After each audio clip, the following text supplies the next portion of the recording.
Madeira, Manchester, Madrid, Turin, and Manchester again. Aguero!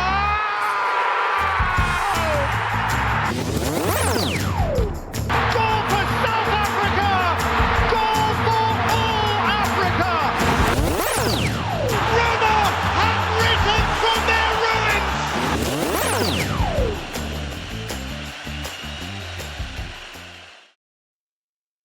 Welcome back to episode 36 of the On a Yellow Football podcast, the last World Cup episode. Zach, how are you doing today? Fantastic. I mean, we have a lot to talk about. Obviously, there was the two last matches last weekend. Obviously, the bronze medal match between England and France, and the World Cup final, full of a lot of things from, a lot of shots from Spain, very little shots from Argentina. I mean, I'm excited to talk about it, but, we got the Canadian soccer recap first. Zach, are you ready for the Canadian soccer recap? I mean, as ready as I'll ever be, I guess. All right. I like to hear that. Okay. That being said, let's get right into it. Welcome to the Canadian soccer recap, connecting Canadians to the beautiful game. The CPL this week had 2 draws and one absolute goal fest, but Forge FC versus Pacific FC was canceled due to poor air quality. This set of matches started on Friday, where we saw Atletico Ottawa face Inter Toronto, which ended in a 1-1 draw with both goals only being 2 minutes apart.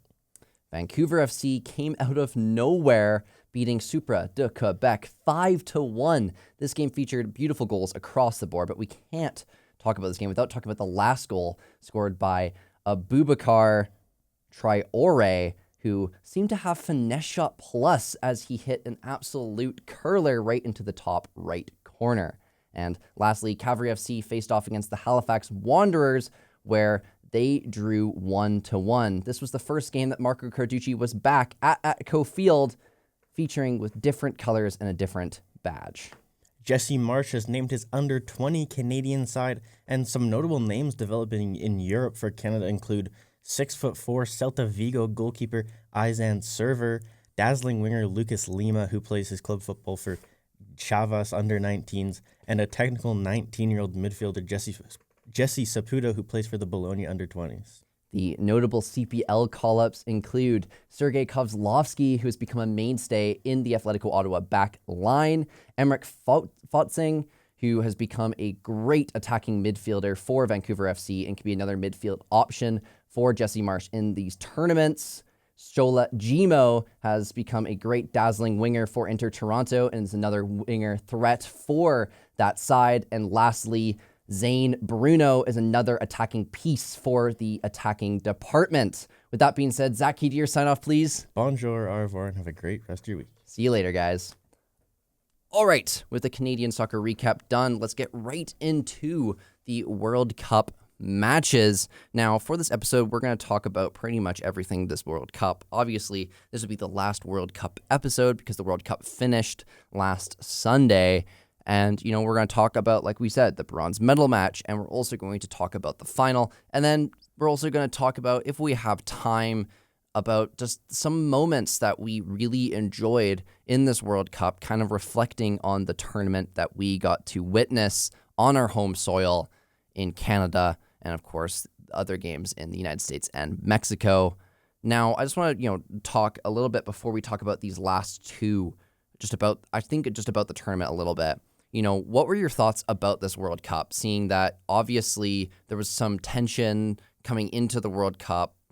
Some people were not expecting it to be a great World Cup because it's in North America and there's only really one footballing nation with Mexico. What's your thoughts on this World Cup, about Canada even, and just about this tournament as a whole? Well, I think, as a whole, the tournament was, it's nothing you've ever seen before, so it's hard to really rate it in terms of against any other former or past World Cup, because there's never been this many teams in a World Cup. There's never been a round of 32, and I think that brings a little bit more excitement. Maybe, another knockout round in the tournament, I think, makes it a little bit more competitive once you get out of the groups. You have to be even more perfect throughout the entire tournament, I think.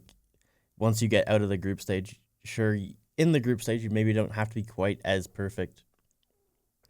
But if you want to win, you have to win, an extra round nowadays. And I think that makes, the Spanish run a little bit even more impressive, considering they've only conceded one goal the entire tournament. And, Argentina, kind of a team that came back in a lot of these games. They fought hard at the end, and I think it made for an exciting final where Argentina didn't really show that fight back until very, very late, and I think that was just not how the game was expected to go. Maybe I think it was expected to be a little bit closer of a matchup. Exactly. I mean, this tournament itself has been just absolutely great. I mean, it showed how we connect with each other through the game of football, regardless of what our nationality is. I mean, we've seen great moments of Scottish fans dancing with other fans, and I think it's just absolutely fantastic to see that connection that we have with each other based off of this game where people kick a ball around a pitch, and it's fantastic. I mean, we've had some great stories from, Vizinha obviously playing great football against Spain for Cape Verde, and he was absolutely, fantastic for that side, and obviously has gained a ton of recognition, right? It was also a big tournament of record-breaking, especially for the French team, where now Kylian Mbappe is the all-time leading goal scorer at the World Cup, and Michael Olise has the most assists in a single World Cup ever. Exactly. We've had records being broken, and we've had all these great moments. I mean, one of my favorite moments has to be the Cape Verde goal against Argentina, Cabral's goal, where he tied the game up with an absolute insane curling shot and, obviously celebrated greatly after that goal. And it was just a great moment to see. Obviously, they couldn't get it over the line, but they tried really hard to, and they played extremely well. And I mean, there's other moments in this tournament have been, absolutely, fantastic.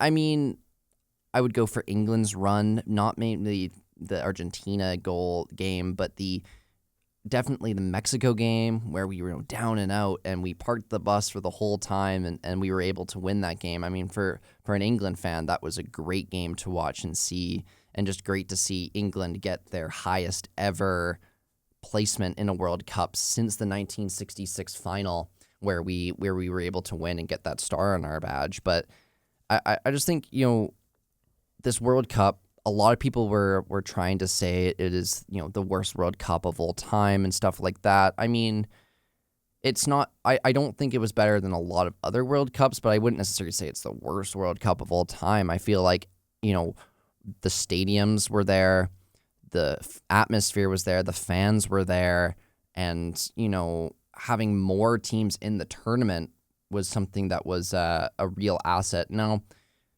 they're thinking for the next World Cup to add even more teams. Do you think that's going to hinder the ability, just hinder how good the tournament's going to be, or do you think it's going to add to the tournament?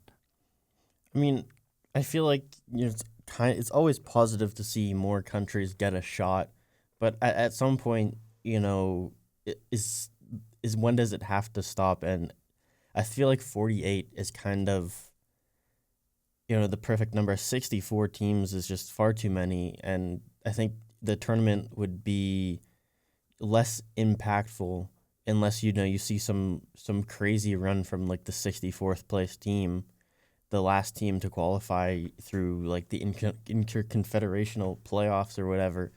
And I think that, 64 teams, there'd be some interesting matchups, but also some matchups where I just don't think that the quality would be there from both teams necessarily. Yeah, I think we found, honestly, a perfect number of teams. We were worried when we came into this tournament that if there would be the quality there, but yet teams like Curacao, Cape Verde, and all these other teams, played extremely hard. And, yes, maybe lost big in some games, or, I mean, in Cape Verde's case, tied a lot of games that, they probably should have lost. And if you look at the teams on paper, but, I think we found the perfect amount of teams where it's still competitive. Like, yeah, I agree with you in the sense, like, I'm worried that if they add more teams, is that competitiveness going to be lost, right? I think, you saw a lot of the teams that, they got into this World Cup because of the larger number of teams. Quite a few of those teams did quite well in this tournament and were challenging and creating, problems for other teams. DR Congo, they almost beat England. Yeah. Cape Verde almost took out Argentina. Ghana had a great tournament. There's teams like Curacao where sure they let in 9 goals, but they still got a draw in this group of Ecuador, Ivory Coast, and Germany, which is insane to think about. Exactly, right? But I think, we found that perfect number of teams because there's a lot. Well, I like the addition of that round of 32 match. You get some great matchups and you get some of the big hitters out of the tournament really early for what they would like. And you just get a ton more storylines. I mean, you add more teams, there's more games, there's going to be more storylines. I mean, there's more groups to watch. I think it's interesting to watch the addition of, I believe, 3 extra groups. But, I mean, I just think, if you add another, 15 teams or whatever, I mean, I'm not great at math, and I'm not going to be doing the math in my head right now. But if you add more teams, I mean, what are you going to necessarily get out of it other than, like, I guess broadcasting-wise, you're going to get more money because you're broadcasting more games. And then advertiser-wise, you're going to get more ad revenue because there's more time to put ads in the games. But, like, for the teams-wise, I mean, I guess smaller teams get a shot. They get a chance of getting to that level. But, when is it too much teams in the sense of, like, when is it just going to be too much teams where the tournament is going to be extremely diluted? But when is it also going to be the case where the tournament, there's just too many games for athletes and that, they'll start getting injured and that tournament will start being something of like, it's a World Cup still, but, they also have club football to worry about and stuff like that, right? I mean, I don't think that necessarily more games in the summer would impact injuries, in such a way where, you need to reconsider. There's always going to be injuries playing sport, no matter how many games get played. Yeah.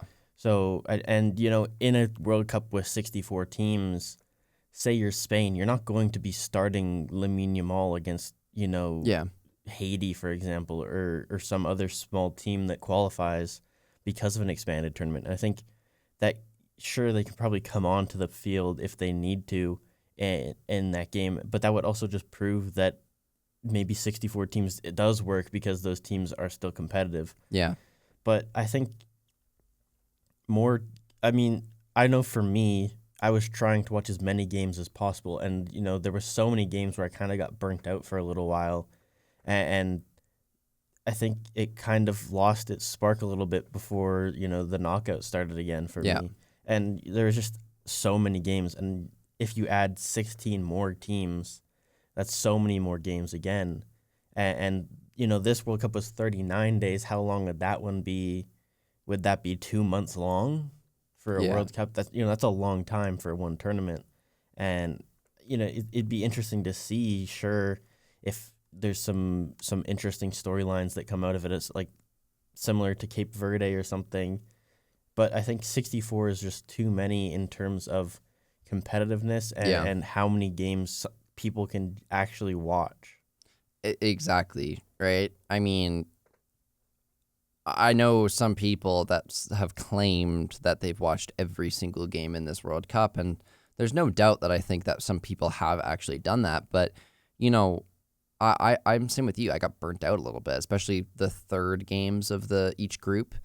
I mean, I got burnt out thinking about them and watching them. And I mean, more games, I guess, is going to have more storylines. But, it's just going to be like insanely long tournament that's going to be kind of dragged on because these teams need to play.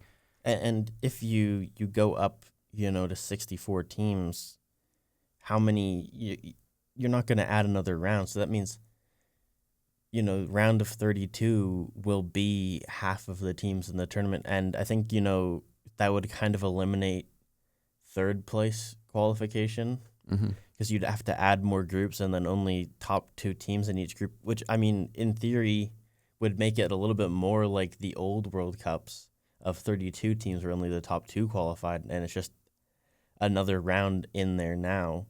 But it's crazy to think that, 8 years ago, well, at the next World Cup, 8 years ago, there haven't been half as many teams at the World Cup. Yeah. And qualifying means a little bit more when there's less teams in the World Cup. When there's 64, I think there's like 210 FIFA nations. That's basically a quarter of that's over a quarter. Yeah. Of the entire world is qualifying for the World Cup, and I don't think it means quite as much at that point. Well, yeah, and I mean, you already have, 6 teams, I think, automatically qualify for the next World Cup, because I'm pretty sure it's Morocco, Spain, Portugal, Uruguay, and Argentina, so 5 teams. So 5 teams automatically qualify for the World Cup, and then you add, plus the other teams join in. 59 teams 59 to qualify. Other teams. I love CONCACAF as, a confederation of football. If we have some interesting teams, I already think at next World Cup we have too many teams going just based on how strong the confederation is. You have Canada, Mexico, and the States. Sure, Jamaica couldn't even qualify for this one. You had Haiti and Curacao, which are not very strong teams, and I think you'd be adding even more teams on top of those teams. You have Panama. Panama, Costa Rica. Yeah. Those are decent teams, but then once you get past those guys, you're getting into some pretty low-ranked nations in terms of world football. And, the same could kind of be said for Asia, where, they already have quite a few teams in this World Cup. If you add more, you're going to get, Kazakhstan or somebody making the tournament, which would be insane to see, honestly. Well, yeah, the level of football is another thing to worry about when you have these smaller ranked teams. Is the level going to be too far between them and another team that they're just going to get blown out every game, and the golden boot race and all this stuff is going to be super inflated, and the amount of goals scored in one tournament super inflated due to the fact that the level and rank of the teams is too high now between each other. Well, I can already imagine, if France playing against, a low-ranked CONCACAF side, how many goals is Mbappe going to score to inflate, his goal record so much? Exactly, right? And, at that point, this World Cup sure had more teams, and some people probably try to argue that means, that the goal record that he got in this tournament doesn't mean as much. But or Olise's 7 assists doesn't count because he played more games than Pele did back in the 60s or whatever. And 1970 World Cup.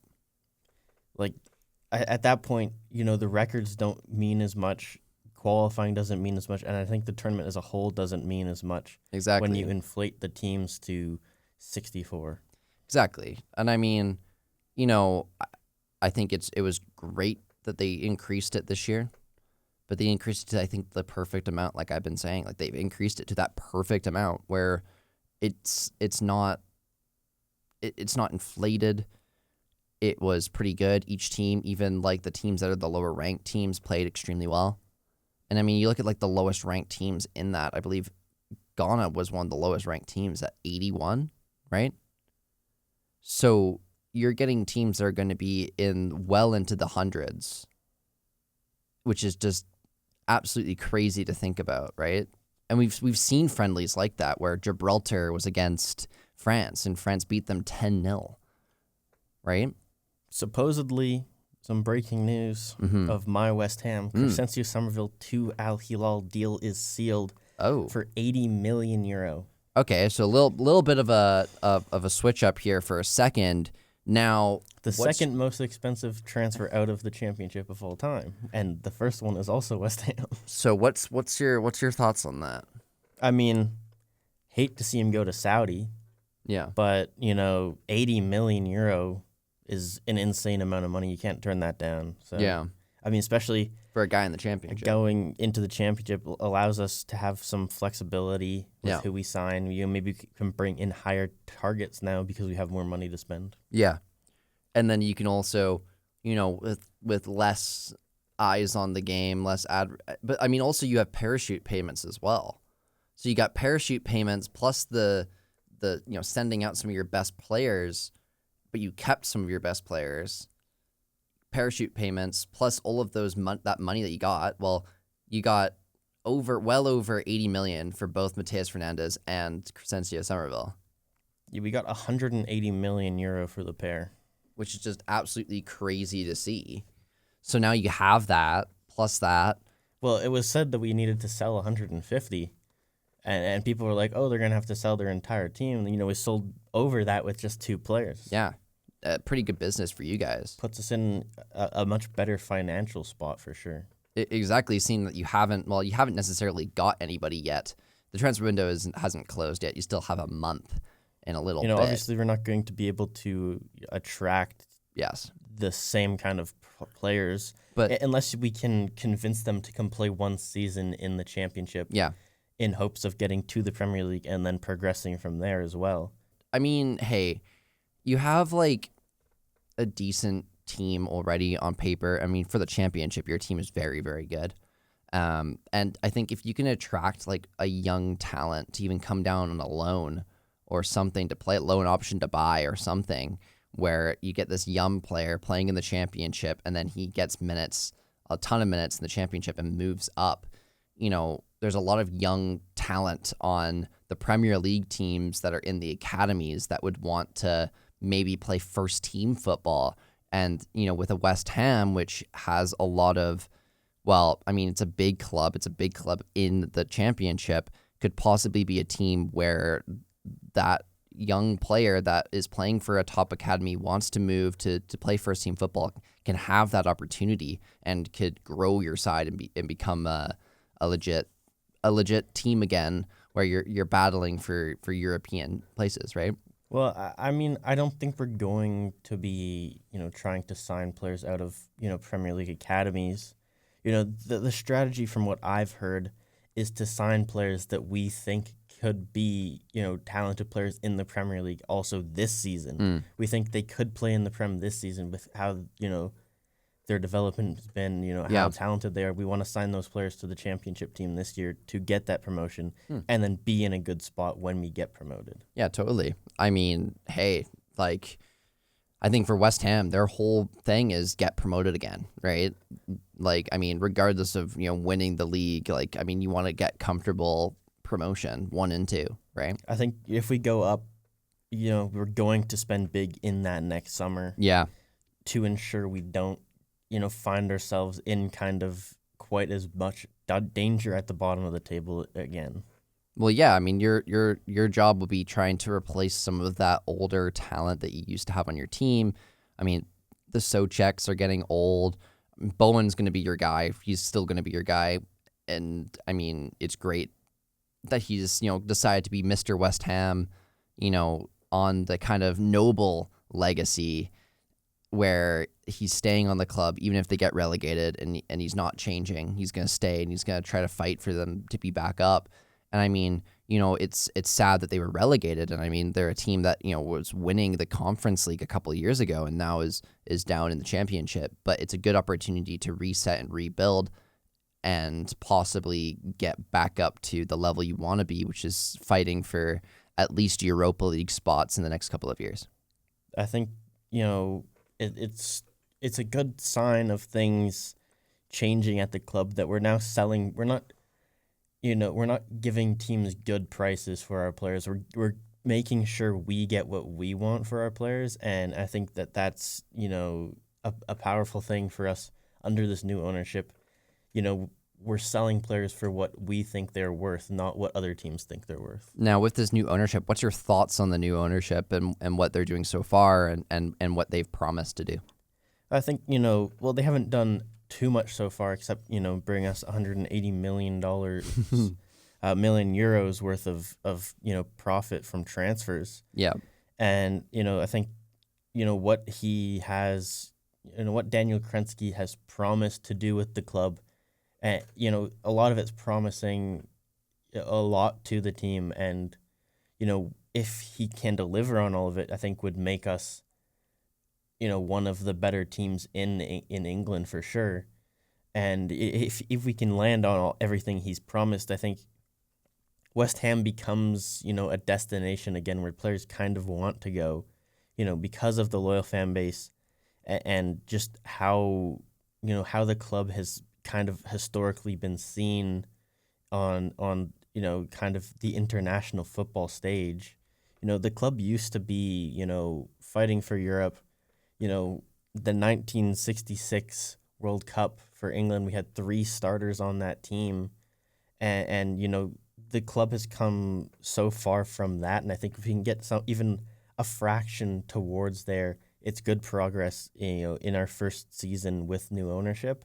And I think, if he can buy the London Stadium like he said he would or wants to, I think that can, make the London Stadium into something that isn't just a soulless kind of bowl and would give us a little bit more flexibility in terms of how we want to run the football club. Yeah, exactly. I mean, I think the new ownership is a promising avenue for your team to go on. I mean, can't possibly be worse than David Sullivan and Karen Brady were.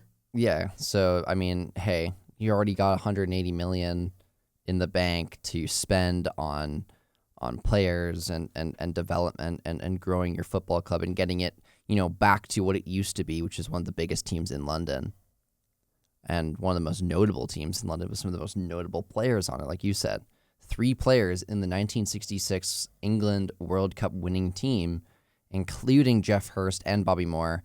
Jeff Hurst obviously got the 3 goals, the hat trick in the World Cup final to win England the 1966 World Cup. And I guess, getting back to that level where you have top players and top.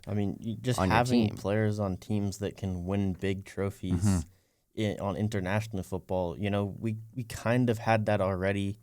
Even this season with Summerville being on the Netherlands team, which didn't go too far in the World Cup, unfortunately. Yeah. But I do think we had players that were of high quality. Yeah. It just was not a good season for us last year. Yeah, exactly. I mean, it was just a season where nothing was really clicking, couldn't really get that momentum, and I mean, you didn't lose games big. Like, you lost games by, 1 goal, but... We lost a couple games pretty big at the early points of the season. And then towards the end of the season, when you started to pick it up again, you got some good wins and some losses, or you only lost by 2 goals, and that you really needed. I think it's a team that really needed this reset. And that going to the championship is not necessarily the worst thing to happen. It's a reset that was needed to happen. It's cleared out a lot of, the people who are just kind of clinging on to the club. Yeah. And I think it'll be, a lot more promising for the future of the club. Which is just great to hear. All right, let's move back to this World Cup, because obviously this is the last World Cup episode, and we'll talk more about West Ham and Man United and, transfer news next episode. All right. France v. England. This is kind of the final that a lot of people wanted, but it was the bronze medal game because both of the teams lost, and they probably should have won their semifinal games, but they just were not up to the task. Both teams weren't. What a game that was. An absolute gold fest. England 6, France 4. It was looking like England was going to be absolutely running away with the game. I was pretty convinced that, France was going to come back and win this game after they scored their 3rd goal in the 66th minute. Exactly, right? But this game, was fantastic. I think it's one of the best World Cup games I've seen. Just for star power, but both teams playing their hearts out and playing extremely well, and just a lot of goals, which makes the game really interesting to watch, really fun to watch. We like when games are, I know defenders wouldn't like games that are this high in scoring, nor do goalies, but I know forwards love it, and the fans love watching it too. And it was a fantastic game all around. And it was the game that gave Elise their assist record and Mbappe the goal record. Exactly. First half, looked like England was going to completely run away with it. They scored 4 goals in the first half, 4 unanswered goals to lead at the half from a scoreline of 4-0, which, to be honest, when I was watching, I'm like, don't write France off. Even though England is winning 4-0 and France is not looking good, France were not great. They were slow. They were lethargic. Their back line was full of holes that were able to get exploited by England, especially the wingers with Rashford and Saka, who had fantastic games. And but I would just say you never write off France, because even though they were down by 4, the highest scoreline they were ever down in a World Cup at the break, you had a feeling that they were still going to have something in the game. And of course they did, scoring 3 unanswered goals, and just being a very promising, just being a side that looked like the France side that we know and love. It was a really good game from Declan Rice, who captained the side in this game as well, which, I always love to see, Declan Rice do well, even if it's not at West Ham, because, he still loves the club, and he hated to see them go down. But, he played a fantastic game. The early goal, I think, really set things up. And then, he gets the assist just 15 minutes after that, and he kind of really created a lot in this game early on, and I think really caused the separation in the sides in the first half. Well, with Tuchel's system, I think Rice has really benefited from it. We keep talking about it, but, under Gareth Southgate's system, he was kind of the main DM in that system. And what happened was he was kind of forced to play a lot of this defensive game where he's not necessarily great at. He's good at defense. Obviously, he's the DM. He's good at both sides, but he's more of this creative DM where he plays he plays more creatively, creating chances after he recovers the ball, not necessarily playing the Elliot Anderson type, which is more of that, steamroll type, powerhouse type midfielder, where he's playing more defensively. And I think, the addition of Elliot Anderson and a lot of other factors has really allowed, obviously with Tuchel's system, playing on the attacking front is something that is kind of the system itself, it revolves around. And I think that Rice has definitely played a part in making this team the team it is, obviously getting our highest ever standing since 1966 in the World Cup. But definitely, the addition of Rice has been fantastic for this team. Bukayo Saka, hat-trick in this I game. think the 2 wingers that we had. I'm not really sure why he didn't play at all against Argentina. Exactly. I think, that was a bit of a blunder. I think, yes. Because, when he has a good game, he can create a lot. As seen, sure, the third goal was a penalty that he didn't win. But still. I think with the penalty, though, it shows the togetherness of this England team. So obviously Bellingham was holding the ball, doing the whole thing where the player that doesn't take it, is holding the ball at the penalty spot so that, the players can try to psych him out, and then he gives it to the actual penalty kick taker. But, we were thinking that Bellingham was going to take it because Bellingham got put on the pitch. Obviously, he was going for an England record of the most goals in a single tournament. The England record was 6. He was trying to beat it with 7. And, he needed that goal. That goal would have been from that penalty. But, decided he was going to give it to Saka, to give Saka his moment, give him a World Cup, to be the second ever English player to get a World Cup in the knockout rounds. Obviously, Jeff Hurst was the first one in the 1966 World Cup final. But, Saka takes it. Bellingham gives it to him. I think that's that leadership mentality Bellingham has. I think Rice is extremely good, and he is a great captain too. And I think we have a lot of leaders on this team, and a lot of young leaders. You look at the teams like Argentina, Croatia, and even Germany. They have aging players on their team, and England is just starting to become this powerhouse again with a very young base and young core, but a young core that's extremely play extremely professional, extremely mature, and also play with immense leadership. I mean, you can't forget that Bellingham did eventually get his 7th. Exactly. With, an incredible goal, to be honest. Mm-hmm.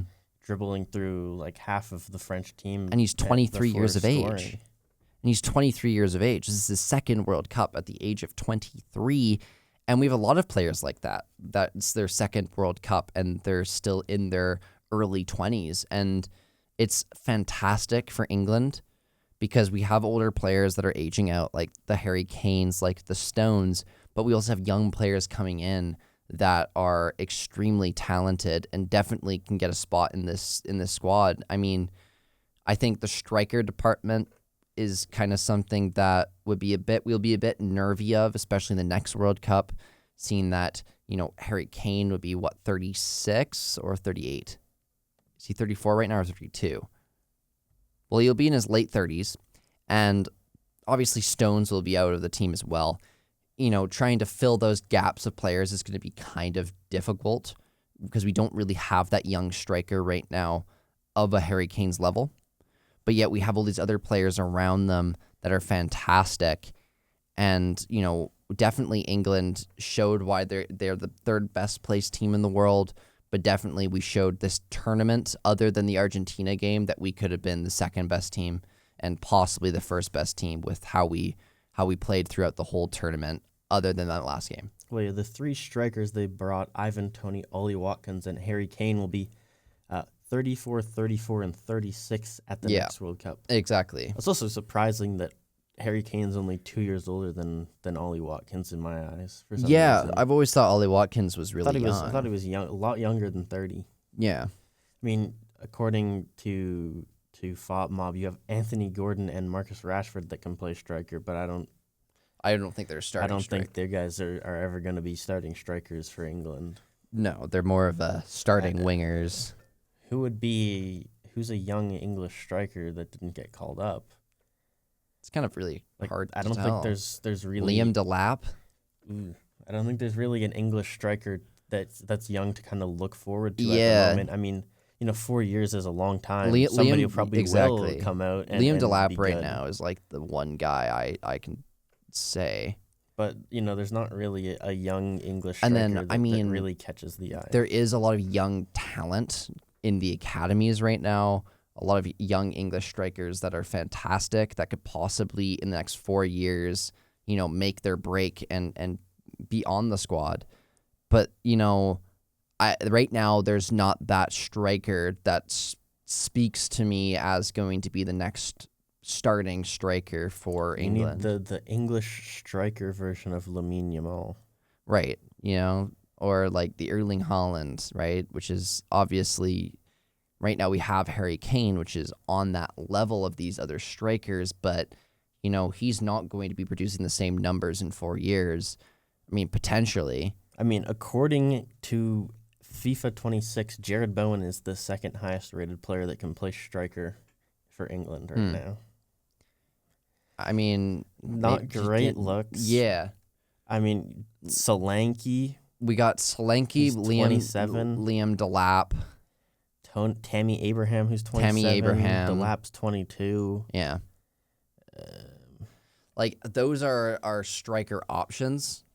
And you never know. Like, Liam Delap was promising. I mean, he didn't have a great season with Chelsea, but he was injured a lot of the season. And potentially he maybe gets to become very, very good. I mean, we've seen players come into the England squad and also leave the England squad. Like the 2018 England squad, for example, had Jesse Lingard and Jadon Sancho on it, and Raheem Sterling, I believe. So, I mean, anything can happen. You can the team switches around a lot, but we have a good base other than the striker position right now. I think, the best bet would be somebody coming out of an academy. Yeah. Jovan Makama, who plays for Norwich, who's Yeah. 21. Yeah. Who was it? Like, I know, like, we have a lot of, like, good wingers coming up and midfielders, but, right now, like, only time Cameron will tell. Archer, who plays on Yes. Southampton, who's 23, maybe. Yeah. But I think, the best bet would be somebody coming from one of the big, big Yeah. 6 academies and really breaking out and becoming, that youngster that could be what England need for the future in striker. Exactly. I think only time will tell for that one. I don't think right now you could say that's the definite option, because there's always going to be a player that comes out and is just insanely good for the next couple seasons, and they're going to be the guy. I mean, the Euros are coming up. Maybe a young striker comes up in those 2 years, then they play on the team in the Euros, maybe not play all the games because Harry Kane's still here, and then the next World Cup, they're going to be the ones that go in. I mean, there's this young striker on Chelsea named Shumaira Muheka, who's 17, might have, a lot of potential according to FIFA. But best bet is we don't even know the player yet. Yeah. And it'll be somebody, obviously I'm pretty sure Harry Kane will be called up. Maybe Ollie Watkins still gets called up and then somebody else. But I don't see Ivan Toney making the team again by the time the next World Cup rolls around. Yeah. He played a little bit in this tournament and did basically nothing. So I don't think he's going to be a player that ends up staying a part of this team in the future. Yeah. Another player that played really well in this game was Rashford. I mean, obviously Rashford, coming into this tournament,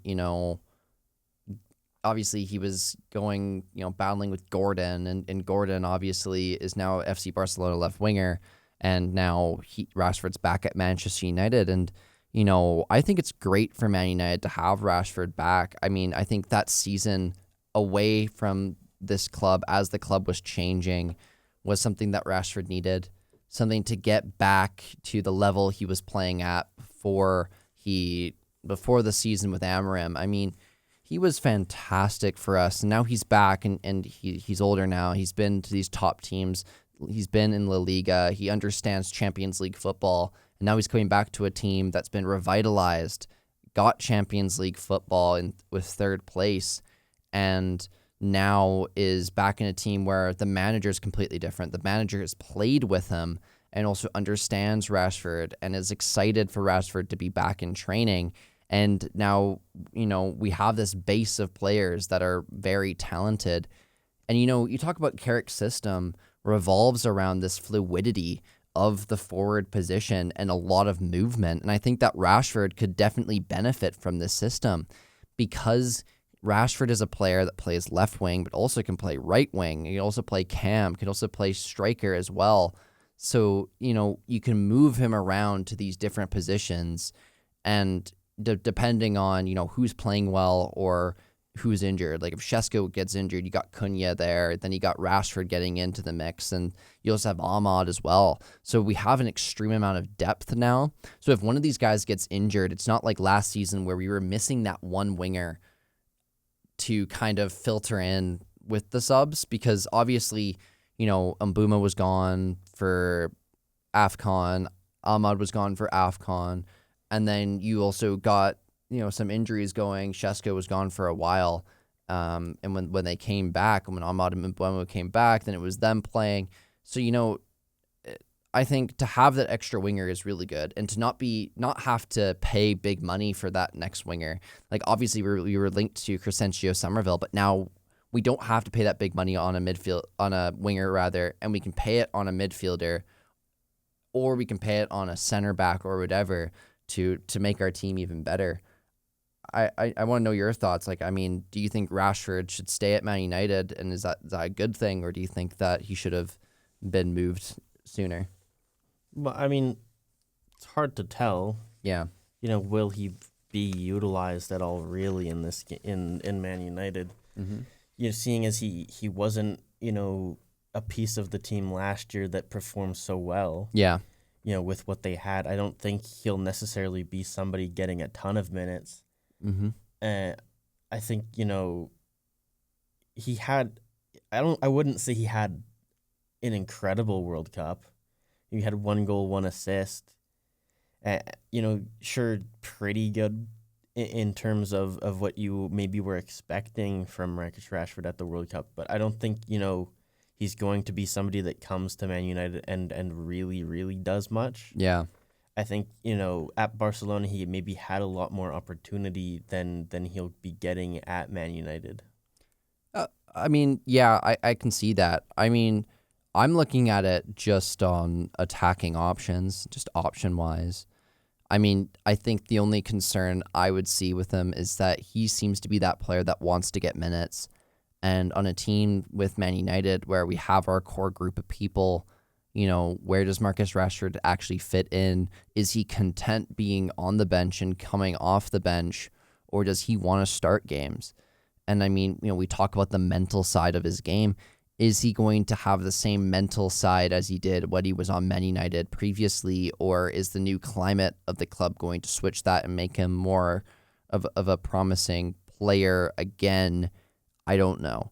But I'm excited to see, what we utilize him in, and possibly he can possibly be for one season an option, seeing that we're in Champions League football and we need that depth on our team. All right, moving on. Obviously we can't talk about the World Cup in this World Cup episode without talking about the World Cup final between Spain and Argentina, where Spain won 1-0 extremely late into extra time. Now, what's your thoughts on this game? Because I have my thoughts. I thought it was a really boring final. Nothing was really happening, and it was basically one-way traffic from Spain for the whole game. I mean, I think it was, about as entertaining as a 0-0 game after, full time could have been. Yeah. I think, Spain played really well throughout the entire game. Yeah. They put a ton of shots on target. They had big chances, and I think there was some good defending from Argentina, but I think it was mostly good goaltending from Argentina. Yeah. I think Spain had to have done better, in terms of their finishing. They took a lot of shots in this game. They had a lot of really good opportunities to take better shots, and they kind of shot it right at Martinez. Completely right in the middle of the net for the easy save. Yeah. And, I think Argentina got frustrated early. They were kind of making poor tackles, poor decisions in terms of discipline. It is their game, though. It is their game, though, right? Like, their game is really stop and start. Like, I felt like this game was both teams trying to play their styles and both of them executing their styles decently. I mean, you look at the teams of Argentina, a lot of their games are stop and start. They like to get fouls in and like to, concede fouls and try to attack teams on the transition. But there was no transition this game. It was like really stop and start, but there was no really attacking threat by Argentina. Obviously not getting a shot until the 117th minute when Messi, they picked it up towards the end where Messi took a shot. But, I felt like it was Spain's game to lose. I was feeling like this game was going to be one of those games where, Argentina held it in and it would go to penalties or a really scrappy goal by Argentina would be scored. And, I didn't want that to happen. I wanted Spain to win, obviously, trying to avenge the England game where England lost extremely late into that game. I mean, Spain had 20 shots on net with 12 on target, but I think the amount of saves that Martinez did were a bit inflated, like you said, due to the poor quality of shots. I mean, I think the game itself was just, it wasn't really a great game for two teams that were evenly matched. I felt that Spain was the way better team. They just did not finish their chances on the night. And, I mean, they did score 3 goals. Only one ended up sticking, and that was, obviously Ferran Torres' goal where I thought he might have hit it too hard and smoked it over the net when I first saw it. Yeah. But, kind of just powered it as hard as he possibly could towards the net to try and make sure it went in this time. And I mean, Spain dominated, in kind of every sense in this game. They had significantly more passes. They had more corners. They didn't have a single yellow card. Yeah. They took 20 shots in this game. They missed some big chances. And it was not really even remotely close. And if Argentina somehow did find a way to win this game, they would not have deserved it in any way, shape, or form. And I think, the better team did win, and the team I think that deserved it. But you would have maybe expected a little bit more excitement in the World Cup final. And it felt like both teams were trying, both teams were a little bit reserved. I think Spain could have done a lot more. Argentina could have, pressed a little bit more. Yeah. They were kind of just letting Spain hold the ball, and I think that ended up working in Spain's favor because they didn't have to worry about an Argentina attack really the entire game. And that's Spain's game too, controlling the game by controlling possession and passing a lot, right? Now, I want to talk about, the 3 trophies won. I mean, you can talk about the Golden Glove. It made sense. Obviously, Spain only conceded 1 goal all tournament. So what's their goalie's name again? Unai Simon. Yeah, Unai Simon definitely deserved it.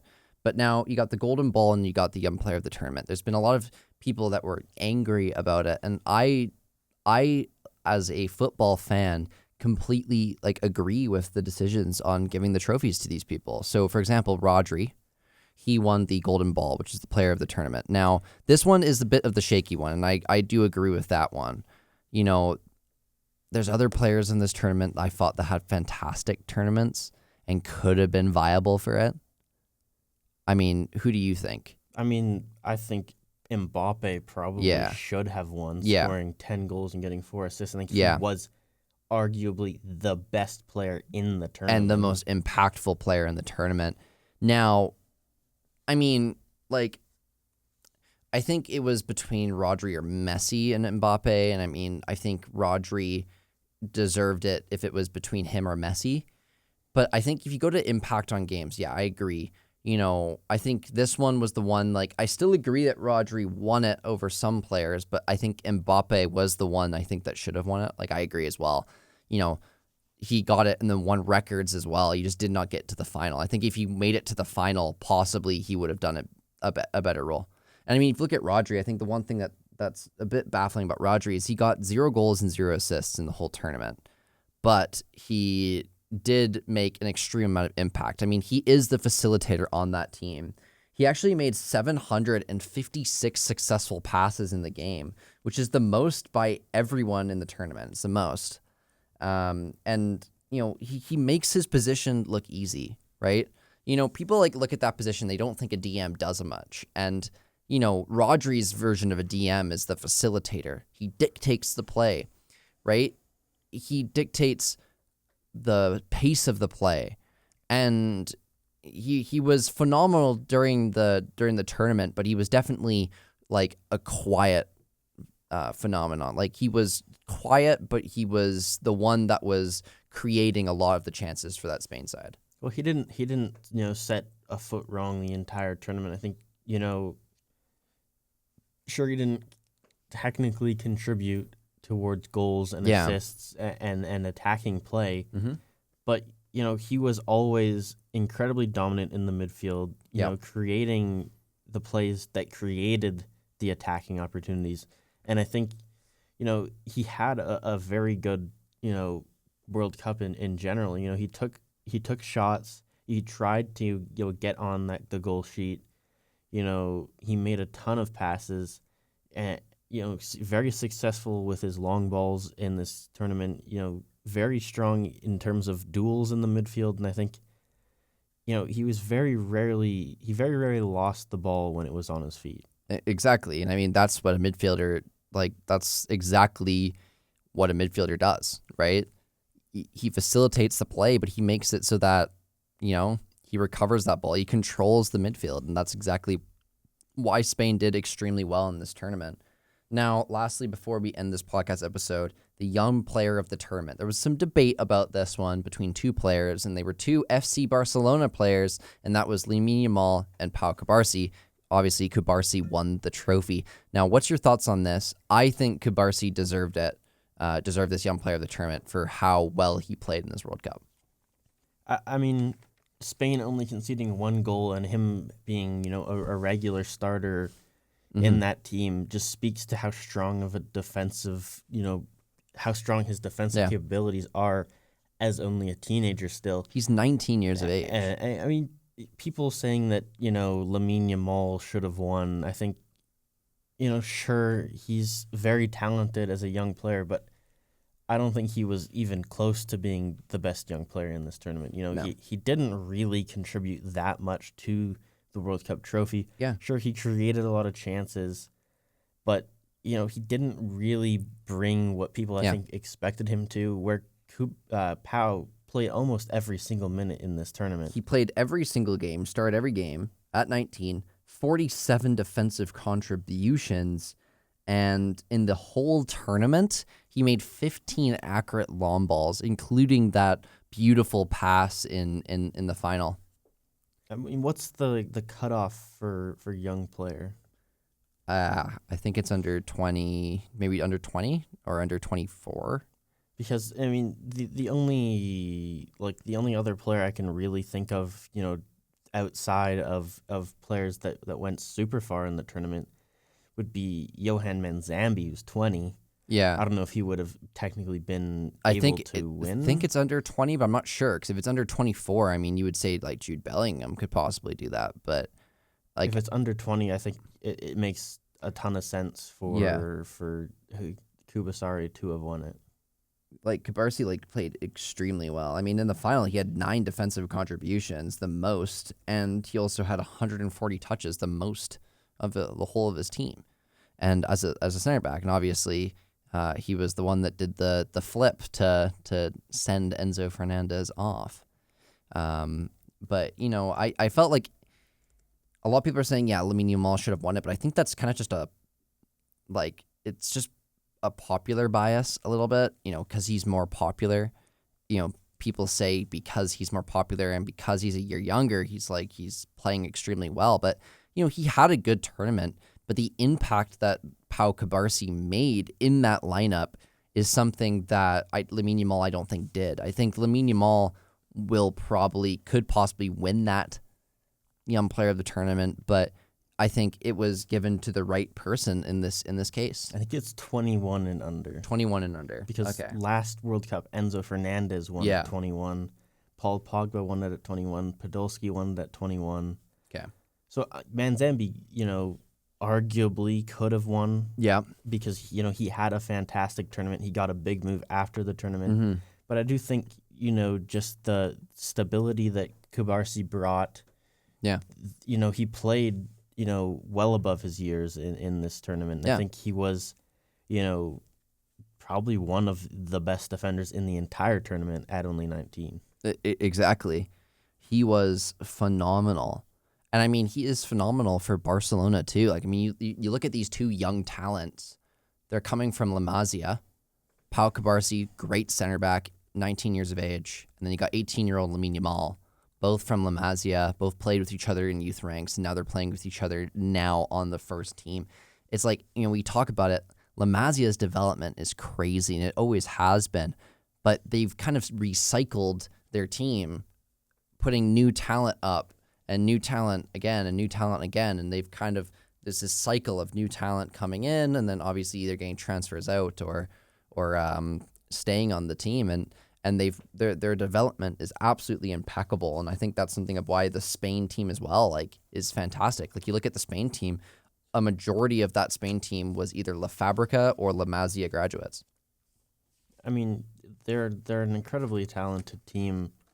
And I think they play very well as a team together in terms of, there's not one guy that I think, really, really stands out as being the most impressive player on the Spanish team. Yeah, it's a really well-rounded team, which it was an extremely fun team to watch, actually.